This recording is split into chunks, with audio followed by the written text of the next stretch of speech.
آج نواں روزہ شروع ہو چکا ہے. اشرائے رحمت خدا حافظ کہنے کو تیار کھڑا ہے. اور میں نے کہا تھا شروع میں کہ ہم پلکیں جھپکتے ہیں اور لگتا ہے جیسے رمضان گزر گیا. تو رمضان تیزی کے ساتھ گزر رہا ہے. اور آج کا ہمارا جو ٹاپک ہے وہ ہے جھوٹ اور بہتان تراشی.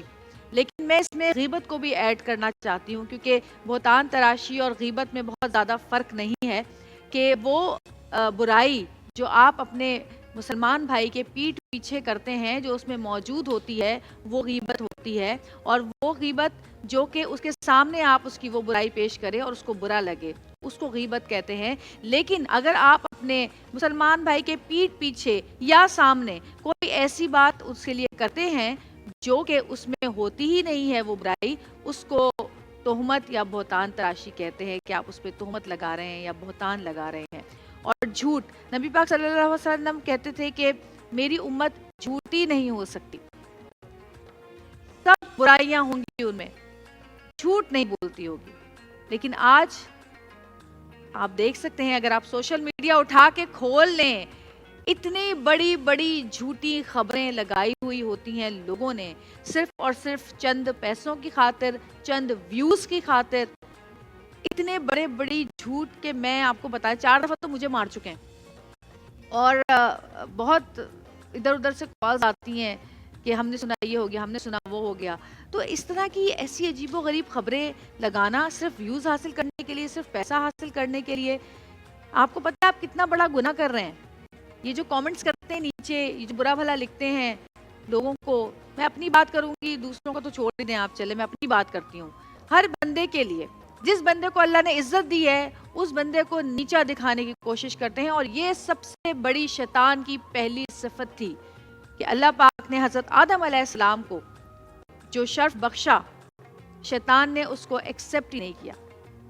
اس نے کہا میں اعلیٰ ہوں، میں اعلیٰ ہوں، سجدہ کرنے سے انکار کیا. تو جب اللہ کسی کو عزت دے رہا ہے تو ہم کون ہوتے ہیں اللہ کے کاموں میں دخل دینے والے اور اس کو بے عزت کرنے کے لیے نیچے الٹی سیدھی باتیں، الٹے سیدھے کامنٹس لکھنے والے. گھروں میں بھی یہی ہو رہا ہے آج کل. گھریلو آپ جو خواتین کو دیکھ لیں وہ یہی کر رہی ہیں. مرد حضرات جابس پہ، بزنس میں، ہر جگہ یہی ہو رہا ہے. اور یہ چیز ہماری معمول میں شامل ہو چکی ہے. یہ کرتے وقت ہمیں یہ ذرا سا بھی احساس نہیں ہوتا آپ کہ یہ گناہ ہے اور بہت بڑا گناہ ہے. اور بڑا گناہ اس طرح سے بھی ہے کہ آپ کسی کا دل دکھا رہے ہیں. آپ کیا سمجھتے ہیں کہ اگر آپ کسی پر بہتان تراشی کرتے ہیں، کسی کے بارے میں جھوٹ بولتے ہیں، کسی کی غیبت کرتے ہیں تو اس کا دل نہیں دکھتا؟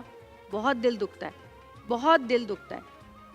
ہماری قوم کو یہ بیماری ہو گئی ہے کہ بس کسی کی بھی کوئی چیز اٹھا کے اس کو ٹرول کرنا ہے. آپ کو پتہ ہے امریکہ میں سب سے زیادہ نوجوان خودکشی کر رہے ہیں.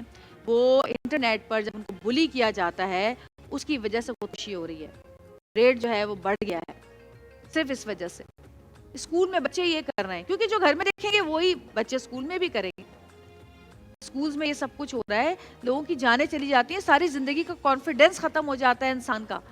بچے پوری زندگی کا اپنا کانفیڈنس بھول جاتے ہیں. اور یہاں تک کہ ہم اپنے گھروں میں کرتے ہیں. جوائنٹ فیملی سسٹمز میں نے دیکھا ہے کہ اگر 2 بھائی یا 2 بہنیں ہیں یہاں پر، تو ایک کے بچے دوسرے کو، دوسرے کے بچے، یہاں تک کہ بڑے بھی بول رہے ہوتے ہیں بچوں کو. تو جب آپ اپنے بچوں کو بچپن سے ہی آپ ان کے ذہنوں میں یہ سب کچھ ڈال دیں گے کہ تم کمتر ہو، تم ایسے ہو، بچوں کا مذاق اڑائیں گے، تو وہ بچہ کس طرح بڑا ہو کر یہ سب دوبارہ نہیں کرے گا؟ وہ کیوں نہیں اپنا بدلہ لے گا؟ تو ہمیں چاہیے کہ جھوٹ سے اجتناب کریں. خاص کر میں ان بلاگرز کی بات کرتی ہوں وہ جو کہ گھروں میں بیٹھے جن کو کوئی نہیں جانتا. کیونکہ ہمارے چند ایسے بلاگرز ہیں جو کہ واقعی بہت اچھا کام کر رہے ہیں، اچھائی کو پروموٹ کر رہے ہیں. یا جو بھی بات ہے، اگر آپ ہماری فیلڈ کی بات کریں، کسی اور فیلڈ کی بات کریں، ہماری یوتھ کیا کیا کر رہی ہے اس کو آگے بڑھا رہے ہیں، لوگوں میں اچھی خبریں پہنچا رہے ہیں، اچھی بات. اور کوئی بھی خبر بغیر کسی تصدیق کے آگے بڑھانا اس سے بھی بڑا گناہ ہے.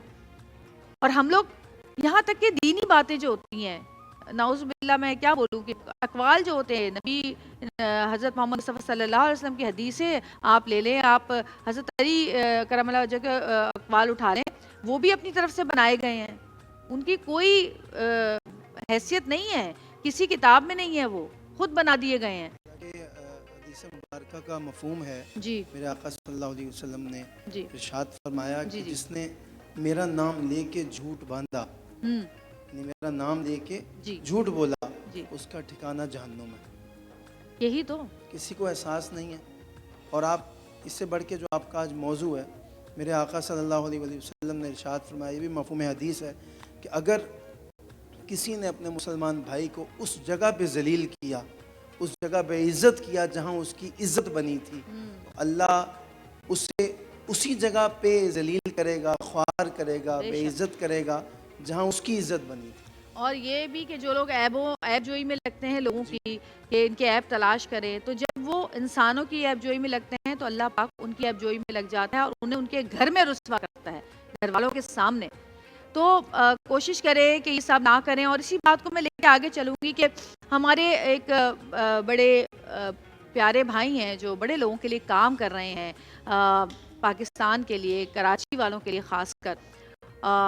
جے ڈی سی کے بارے میں بات کروں گی میں، ان کے بارے میں بھی کافی باتیں جھوٹ اور بہت بہتان تراشیاں کی گئیں اور بڑا کچھ بولا گیا، اور ظاہر ہے ہم جو سنتے ہیں ہم لوگ بھی آنکھ بند کر کے یقین کر لیتے ہیں۔ یہ بڑی ایک ان لوگوں کی بھی غلط بات ہے جو کہ مجھے کوئی کال کرتا ہے نا کہ ارے ہم نے یہ سنا تمہارے یہاں یہ ہو گیا، یہ کوئی مر گیا، یہ ہو گیا، میں کہتی ہوں بھائی کیسے پوچھ لیتے ہو، مطلب کون بتا رہا ہے، یہ تو دیکھو کہہ کون رہا ہے۔